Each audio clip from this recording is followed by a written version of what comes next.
من شوية كنت قاعد بتفرج على إعادة مباراة الزمالك وسموحة. ولما جه الهدف الثالث كأني بشوفه لأول مرة. يا جماعة، بجد هدف عالمي.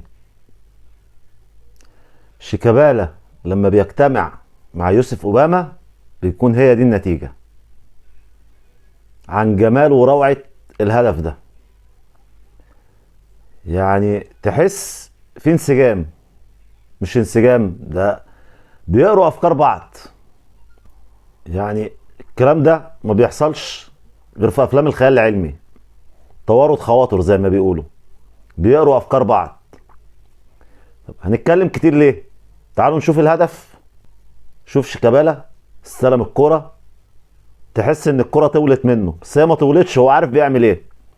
بص، من غير ما يشوف اوباما، كعب وصل الكرة لحد اوباما. شوف اوباما وعظمة اوباما بيعمل ايه. اوباما لم الهاني سليمان، خلاص مفيش حارس مرمى. المدافع خرجه بره اللعبة، خلاص المرمى فاضي. كعب جوه الجون. هو ده شيكابالا وهو ده يوسف اوباما، بيجتمعوا مع بعض بيعملوا معجزات.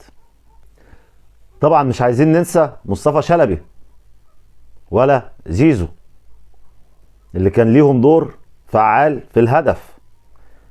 زيزو عرضية لمصطفى شلبي، مصطفى شلبي لشيكابالا، شيكابالا ليوسف اوباما، يوسف اوباما بيفنش.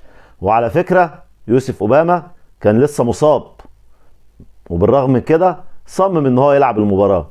قلت لكم في فيديو قبل كده، يوسف اوباما مصمم يلعب كل مباريات الزمالك رغم الاصابة. يوسف اوباما اللي قبل كده قال لما انا امشي غيري هيمشي وغيره هيمشي والزمالك يبقى فاضي، انا مش همشي واسيب الزمالك. شيكابالا اللي مصمم يكمل مع الزمالك. جماعة، اساطير الكرة المصرية. الزمالك بجد عنده اساطير الكرة المصرية. شيكابالا واوباما وشلبي وزيزو ودونجا وابو الفتوح. وتقول لي عايزين صفقات؟ الزمالك مش محتاج صفقات، الزمالك غني بنجومه.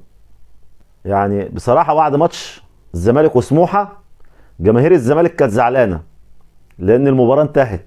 كان نفسنا المباراة تطول اكتر من كده. شيكابالا الاباتشي الاسطورة.